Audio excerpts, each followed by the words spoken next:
Hello and welcome back to the Fasting Focused Lifestyle Podcast. This week might get a little uncomfortable.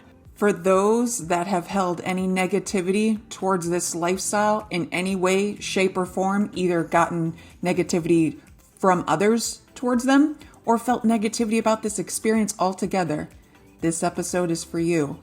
Stay tuned. Welcome to the Fasting Focused Lifestyle Podcast, where we will explore how a simplified practice of fasting can positively influence your entire body, mind, and lifestyle, helping you live a long, healthy, and meaningful life. Hi, I'm Vicky, and I'm your passionate fasting support coach. With fasting as a lifestyle tool, I've shed over 200 pounds and kept it off without any surgery, diet fads, or gimmicks. And I am confident you can also achieve all your goals with this powerful lifestyle tool.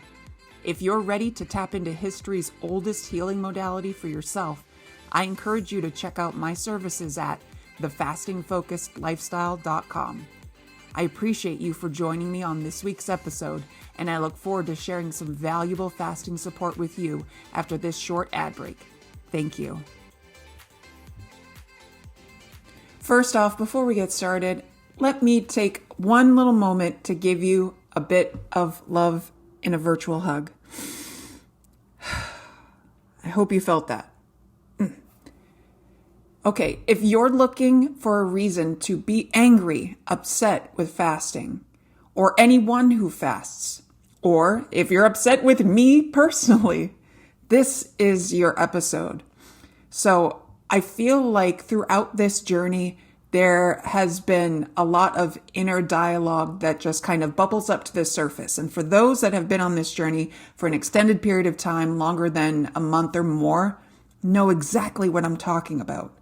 As we progress further along in our journey and we get past that initial honeymoon-like stage of being really successful right at the start, because ideally, if you've ever also done any previous forms of weight loss, you know that initial whoosh and success that can happen right in the beginning of your experience and journey in your weight loss efforts. But then as we start to reach that kind of dreaded plateau word, side note, if you want to hear me talk more about plateaus, I have a whole episode dedicated to it about why I love plateaus. So once you reach past that honeymoon phase of getting a really good stride and getting further along in your journey, we start to get the negativity and doubt and verbiage start to bubble up, especially if you're not consistently seeing progress in your journey, whether it be pant size, bodily feelings, or the scale. If you're obsessed with the scale, this is for you as well. I want you to think about how valuable, first off, this is. Using fasting in whatever form you're using, please, I hope you're taking a moment to take ownership and pride. Acknowledge, even if you've only had as small as 5 pounds or so of success in this, that's better than where you started, right? Right. So as you get further on in this journey, those thoughts, feelings, and opinions of how previous methods have worked for you start to bubble up to the surface when we're not seeing that continued expectation be met of what you felt like and thought about this journey and experience when you first started and first got, caught your stride and feeling really good. And you're seeing like 5 pounds this week. And the next week it's like 7. And then all of a sudden maybe 3, or if you're even at a larger number, like I was, my first 2 weeks, I lost 21 pounds. But I knew as those thoughts and feelings started bubbling up to the surface, this is where I allowed myself to see and understand this journey and experience started to get so much more valuable to me, because I knew further on that I got, this was an opportunity to reflect inward and learn and think about what about this practice, process, experience, deliberate choice, habits, etc. that I'm doing, using, making a normal part of my routine. What modifications need to happen? Because that's really, to me, that's what it came down to, is how can I see what I've been doing so far, pivot, change, modify, improve, remove, etc., to keep myself going forward. And to me, like, if you allow this first kind of reason here of reaching that plateau, start to get into your thoughts and minds of, oh, it's just like this other method. Oh, didn't happen this way, same way that this person or that person. Or if you're comparing your journey to me, please stop. Like, do not compare your journey to mine at all whatsoever. I want you to feel like an excited sense of gamification towards your journey instead of feeling like I'm wasting my time. Oh, I should be here by now or whatever. Realize that when you allow that verbiage spinning to live and exist and continue in your head, you're wasting time. You're wasting such valuable time and energy on fixating and ruminating on what's going wrong. Oh, I'll never this. That takes so much time and so much energy from this initial thoughts, feelings, experience when you first came in. What I would encourage you then is to think about how you can meet those fears, apprehensions, and reservations that bubble up to the surface, judgments, whatever, even if they're from other people, society, if you're 80s, 90s child and you grew up with like skinny culture being just shoved in your face 24/7, I know exactly what those feelings feel like.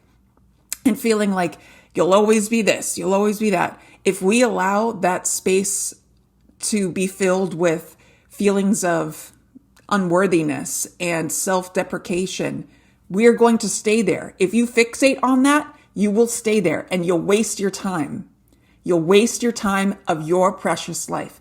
And I don't want that for you. I didn't want that for myself. So this is your reminder. Meet that negativity, verbiage, judgment that you've got that comes up, that will come up. Meet it head on and dismantle it. Allow yourself to reflect back on what that feeling of excitement, zest, and passion filled you in the beginning. Find ways to keep that momentum going, because that's your momentum. That's your life zest, mojo for those Austin Powers fans like me. Keep your mojo. Keep your mojo. Address what does not serve your mojo. Keep your mojo. The next thing I want to talk a little bit more about is how if you are holding those negativity feelings, whether you're giving judgment to others, if other people around you are doing fasting, or if you've ever felt it yourself, holding that negativity and letting it live within your thoughts, feelings, mind, as you get further along in this journey, it hurts and affects you way more than it does anybody else. And if you have this feeling, if you have this acceptance that negativity will always live in me, and I'm so bitter, I'm so blah, blah, what is allowed will continue. So that continues to spin and exist and grow. To me, if you've heard my previous episodes where I talk about these things and emotions being tunnels, those are what I would call the mental weeds. So if you've got a treasure trove of mental weeds existing in your headspace, this is me, hypothetically, virtually over the podcast universe. This is me handing you a machete saying, you can chop through those weeds. You absolutely can. But most often, if you've had that thoughts, ruminating, and feelings and judgment exist in your headspace and really in your body too, because you can feel it and it lives in your body and your muscles and joints as well. This is me handing you a machete saying you can cut through them. It might take a lot of work to get through one weed at a time, but I tell you right now, your quality of life, length of life, ability to get to where you want to be will be determined by how passionate, proactive, productive you are in dismantling those weeds attentively, one at a time, and realizing how much power you have over your thoughts, feelings, and opinions to uproot those mental weeds, to dismantle them, to say, this is not mine. This is a judgment from others. This is a limiting belief that I've held, a historic belief from years ago. This is not my responsibility. This does not belong to me. And chop it out, pull it up, whatever you got to do. But you need to address those mental weeds, because if you don't and you push through and ignore them, it will take over. and it will affect the length and quality of your life. I promise you. I promise you, despite any efforts, any best efforts, let those thoughts, feelings, and ruminate in your mind and affect you. Sorry, but you are looking at a short, miserable life. Lastly, I want to remind you that misery loves company. And if you find that you are continuing to allow this rumination to exist and continue, it spreads. It spreads like a toxic virus. And if you've ever noticed people that are miserable, they love sharing their misery with others. But also, love and happiness are infectious, contagious even.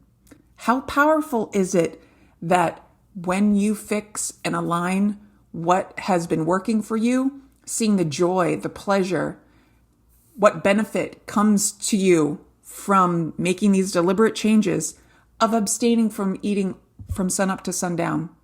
That's where it starts. Attention to that and realizing, hey, I don't need to eat all day long. I'm just going to compress the amount of time that I'm eating each day. And watch what your body does for you. Just watch. You realize how simple, beautiful, magical, capable you really are. And how much that ripples into your life. Not just in that moment, not just weeks, months. We're talking years for the rest of your life. To me, that is the most beautiful gift and honor you can do for yourself now and for future you. Because if you have family, kids, that will affect you generations to come. Think about that. How much ability you have.